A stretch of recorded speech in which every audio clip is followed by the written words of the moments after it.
messieurs, bonjour et bienvenue dans cette première édition de la journée. Le ministre français des Affaires étrangères était en visite d'amitié et de travail à Bamako. Laurent Fabius est venu dire aux autorités maliennes la nécessité pour le pays d'organiser les élections au plus tard en juillet 2013. Pour cela, il a eu d'abord une séance de travail avec son homologue malien en présence du ministre de l'Administration territoriale, de la décentralisation et de l'aménagement du territoire. Laurent Fabius a ensuite été reçu par le Premier ministre et le Président de la République. Là aussi, les échanges ont essentiellement porté sur le processus démocratique. Ibrahima Traoré, compte rendu. Le ministre français des Affaires étrangères est arrivé jeudi soir à Bamako pour s'imprégner de l'évolution de la situation politique et sécuritaire dans le pays. Laurent Fabius porte actuellement plus d'attention au volet politique de la crise malienne afin de mieux préparer l'après-guerre. Son pays insiste depuis des semaines sur la nécessité d'organiser des élections au Mali au plus tard en juillet. Le sujet était justement à l'agenda des discussions que le ministre Fabius a eues avec le président de la République par intérim. Il va y avoir des élections. Et la feuille de route qui a été approuvée par l'Assemblée malienne prévoit un certain nombre de choses, de dates, etc. Et il est normal qu'il y ait une procédure démocratique. Je pense que tout le monde attend, c'est légitime, que soient respectées les décisions qui ont été prises par l'Assemblée et qui ont été répétées l'autre jour par le président Traoré, c'est-à-dire des élections qui doivent avoir lieu au mois de juillet. Le chef de la diplomatie française s'est entretenu aussi avec le Premier ministre. Les discussions entre les deux personnalités ont porté essentiellement sur le dialogue démocratique, la sécurité, le développement économique et bien entendu les préparatifs des élections.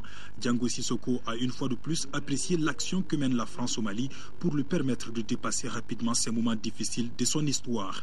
Un peu plus tôt dans la matinée, le ministre Fabius a eu une séance de travail avec son homologue malien, une rencontre élargie au ministère de l'Administration territoriale, de la décentralisation et de l'aménagement du territoire. Là aussi, on a surtout parlé d'élections et de la réconciliation nationale. Maliens et Français mesurent les défis à relever. Dans cet accompagnement, cette solidarité, toute cette aide que votre pays, la France, apporte au Mali, nous avons aussi nos responsabilités auxquelles nous devons faire face, qui consistent à construire un environnement cohérent,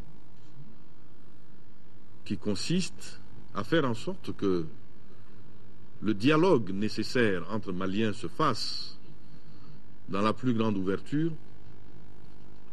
pour que la confiance revienne, pour que l'unité revienne, pour que la paix revienne et que le Mali se développe dans l'harmonie et dans l'équilibre pour le bonheur de toutes les communautés qui vivent sur sa terre.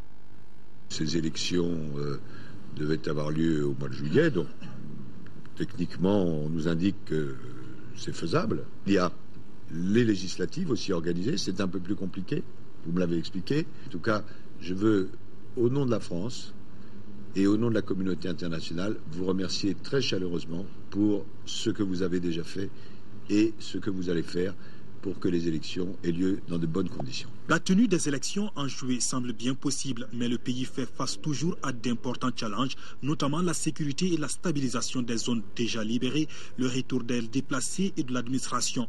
À cela s'ajoute le cas Kidal, où les troupes maliennes demeurent toujours absentes, une situation que les Maliens ont jusque-là du mal à comprendre. Justement, après une journée bien chargée, le ministre français des Affaires étrangères et son homologue malien ont animé une conférence de presse. Les journalistes ont saisi cette occasion pour parler des prochaines élections et de l'absence de l'armée à Kidal. Aïsta Ibrahim. Au terme des échanges avec les acteurs maliens et les partenaires militaires, le ministre français des Affaires étrangères et de la coopération internationale qualifie son séjour au Mali d'utile et de positif. L'une des questions essentielles de cette conférence de presse portait sur la tenue des élections en juillet. Tous mes interlocuteurs, je dis bien tous sans exception, soutiennent, ce qui est d'ailleurs la feuille de route adoptée à l'unanimité par l'Assemblée nationale, que les élections doivent avoir lieu en juillet. Je n'ai entendu personne, y compris parmi les grands partis politiques, proposer quelque chose de différent. Et nous, la France, même si nous n'avons pas, bien sûr, à nous ingérer dans les décisions maliennes, c'est important pour nous, membres de la communauté internationale, que les élections aient lieu à leur date. Un autre volet important de la rencontre de Laurent Fabius avec les journalistes, l'absence de l'armée malienne à Kidal. Le ministre français prône le dialogue. Quand vous avez une ville de 62 000 habitants, où il y a un groupe armé qui en assure le contrôle, eh bien, je pense que le maximum doit être fait pour que la situation évolue, afin que Kidal retrouve la normalité et en même temps qu'il y ait le moins de pertes humaines possible. Voilà l'objectif. C'est la raison pour laquelle nous recherchons le dialogue, mais en même temps avec une idée très précise de l'objectif. Ce n'est pas parce qu'on dialogue qu'on est moins ferme sur l'objectif. Vous savez, les opérations militaires procèdent d'une planification. Et quand vous échouez dans la planification, vous planifiez l'échec. Comprendre que notre armée est dans une opération planifiée. Laurent Fabius a par ailleurs ajouté que des succès ont été enregistrés au niveau militaire et qu'il faut œuvrer maintenant pour le retour définitif de l'administration et des populations déplacées. Le Haut Conseil des collectivités a fêté les 11 années de son existence. Pour marquer l'événement, l'institution a organisé une journée d'échange avec comme thème central « Rôle et contribution du Haut Conseil des collectivités dans le programme de mise en œuvre du dialogue social intra- et intercommunautaire ». Il s'agissait pour l'institution, à travers le choix de ce thème, d'apporter sa contribution dans la résolution de la crise que traverse notre pays. Modibo Mariko, compte rendu. Traditionnellement consacrée à faire le bilan des actions de l'institution, la crise qui traverse notre pays a toutefois pris une grande place dans les travaux de ce 11e anniversaire du Haut Conseil des collectivités. Le pays est libéré de ses occupants et le défi à relever selon les premiers responsables de l'institution sera de favoriser le vivre ensemble. Le Haut Conseil salue pour cela la mise en place de la commission dialogue et réconciliation. Ce dialogue que nous appelons de tous nos voeux est une exigence absolue que nous devons comprendre si nous voulons construire un futur riche de promesses où les conditions de vivre ensemble sont assurées. Nous devons rester nous-mêmes et nul doute. L'emprise sera affermie et que le meilleur est à venir, tant il est vrai que la voie peut être étroite et les dangers demeurent comme la menace du repli identitaire qui puise ses racines au gré des crises que nous traversons depuis plus d'un demi-siècle. Au chapitre du bilan des 11 années d'existence, le Haut Conseil est fier d'être là pour donner son avis sur tous les problèmes concernant la vie des collectivités. Il n'en est pas moins fier aussi d'avoir pris une part importante dans la création du centre de formation des élus et du fonds d'appui aux collectivités, pour ne citer que cela. Comme pour rester dans cette mission de promotion de la décentralisation pour l'avenir, le Haut Conseil propose l'approfondissement de la bonne recette de l'intercommunalité et du jumelage.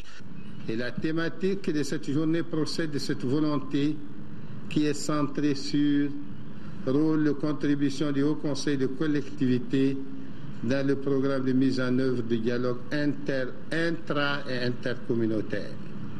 Nous, élus locaux et nationaux, devons nous promouvoir, soutenir et accélérer le processus d'intégration économique, politique et sociale au plan local et régional, à travers des échanges de jumelage et l'intercollectivité, comme le syndicat intercollectivité Boulomba, regroupant Bougouni et Kidal, une initiative partenariale qui doit faire école. À l'institution, l'on reste convaincu que la mise en place d'une paix définitive sur des bases solides passe par une application intégrale de la décentralisation dans notre pays.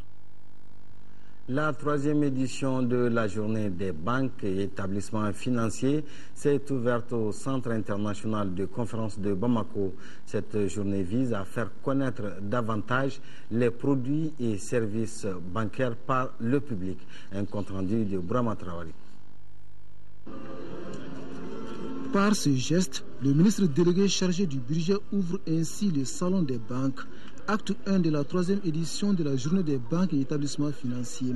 Ce salon est l'occasion pour les professionnels des banques de promouvoir et de vulgariser les services et produits bancaires. C'est donc parti pour 2 jours d'opération de séduction. Le but est de réussir une triple mission. Premièrement, poursuivre la bancarisation de l'économie. Je rappelle que nous avons un objectif d'atteindre 20% des taux de bancarisation dans notre pays et les banques doivent y contribuer lourdement. Deuxièmement, assurer la promotion et le développement, la vulgarisation des produits et services bancaires. Et troisièmement, assurer un dialogue et un partenariat entre la banque et sa clientèle. Au fil des ans, l'activité s'impose comme un rendez-vous économique majeur du pays. Cette année, l'événement a une saveur particulière due à la crise institutionnelle et sécuritaire. C'est pourquoi la réflexion porte sur l'impact de cette double crise sur les activités des banques et établissements financiers. Les professionnels du secteur vont également échanger sur le paiement électronique, lequel reste un défi à relever pour les banques. Il est temps que les banques sortent des bureaux, il est temps que les banques se mettent à la disposition de leur clientèle et c'est ce que nous essayons de faire pour que la banque, et par rapport aux usagers, soit la chose la plus accessible possible. Ce qui permettra aussi d'améliorer le taux de bancarisation au Mali qui reste très faible. Il est estimé à 11%. Pour revoir donc ce taux à la hausse, la meilleure arme demeure l'information et la sensibilisation des populations. Pour que l'économie puisse fonctionner correctement, pour que chacun puisse avoir la source de financement nécessaire à son activité, il faut que les gens aient des comptes en banque. L'appel que j'ai à lancer, que les gens viennent à la banque, que l'on essaie de cultiver un esprit d'épargne. C'est nécessaire pour que notre activité économique puisse enfin décoller. Cet appel aux allures d'un cri de cœur sera-t-il entendu par les populations? La réponse dans les tout prochains jours.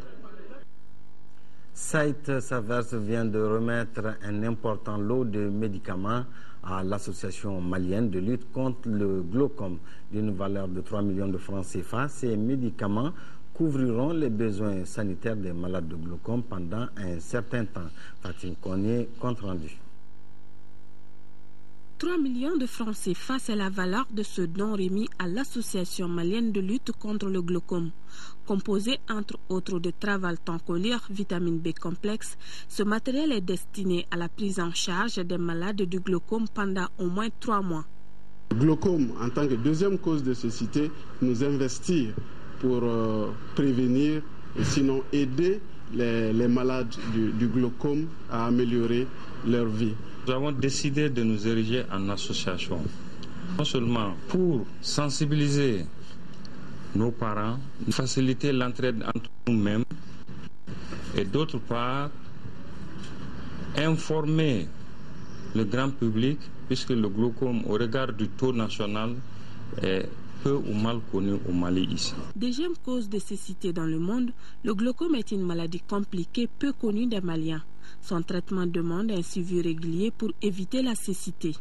Pour ce faire, l'association malienne de lutte contre le glaucome en partenariat avec Saïd Savers a initié une série de programmes. Des programmes axés sur la sensibilisation, la formation et la prise en charge.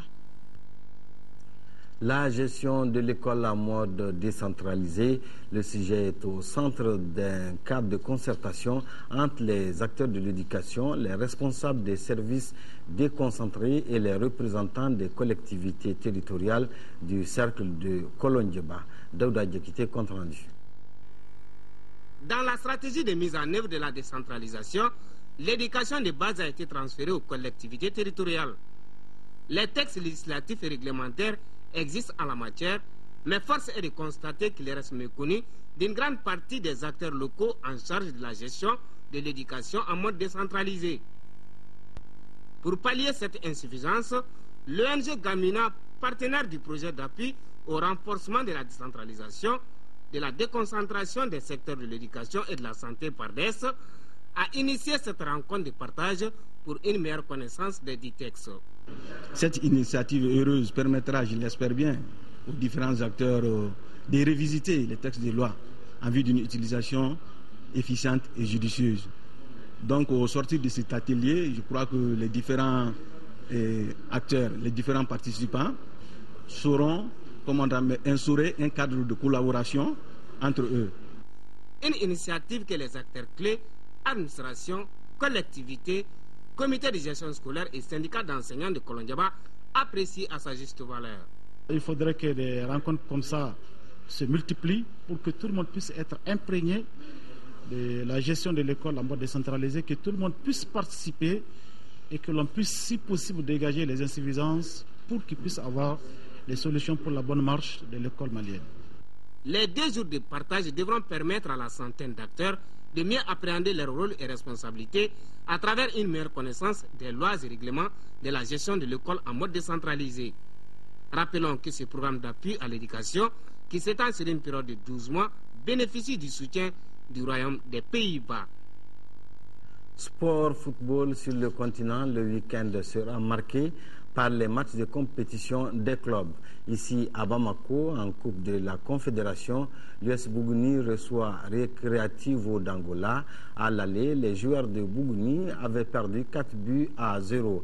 En Ligue des Champions, le stade malien de Bamako affronte Casasport du Sénégal qui a été battu par 2-1. Voyons le point, faisons donc le point avec Abdul Karim Kaba. En gagnant 2-1 au Sénégal, le stade malien de Bamako a pris une sérieuse option sur la qualification. Après cette victoire à Dakar contre le Casasport, les Blancs de Bamako essaieront de récidiver devant leur public au stade Modibo Keïta. Il va nous falloir être ambitieux sur ce match-là et pas chercher uniquement à défendre l'avantage qu'on a su prendre à Dakar, mais voilà, à vouloir gagner le match, et c'est avancer sur l'adversaire, c'est défendre en avançant. Actuel leader du championnat national avec 51 points, le stade malien de Bamako a les moyens de déjouer les pièges de la formation casamassaise. Même si l'essentiel du travail a été fait à Dakar, les poulains de Pascal Jeannet comptent redoubler d'ardeur pour cette manche retour. Côté supporter, au bureau central, tout est fin prêt pour la mobilisation de la marée blanche. Stade malien de Bamako, Casasport du Sénégal, comptant pour le match retour des éliminatoires de la Ligue des Champions, ce samedi au stade Modibo Keïta, une rencontre prévue à 17h. Battu à l'aller 4-0 par les Recreativo d'Angola, l'Union sportive de Bougouni se prépare dans la sérénité et la discrétion.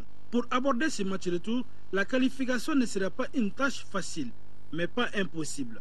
Pour arriver à bout des visiteurs, les représentants du Bani Monontier entendent s'appuyer sur l'engagement et la détermination du groupe.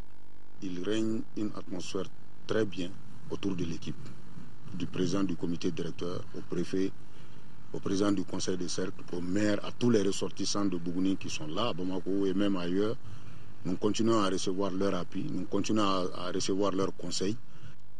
Les joueurs de Bougouni comptent faire un exploit. Avec la mobilisation et l'accompagnement des responsables sportifs autour de l'équipe, le rendement peut être meilleur. La rencontre Union sportive de Bougouni Recreativo d'Angola, c'est aussi prévu pour ce samedi au stade du 26 mars à partir de 15h. Fin de cette édition. Merci de votre aimable attention et bonne suite des programmes de l'ORTM.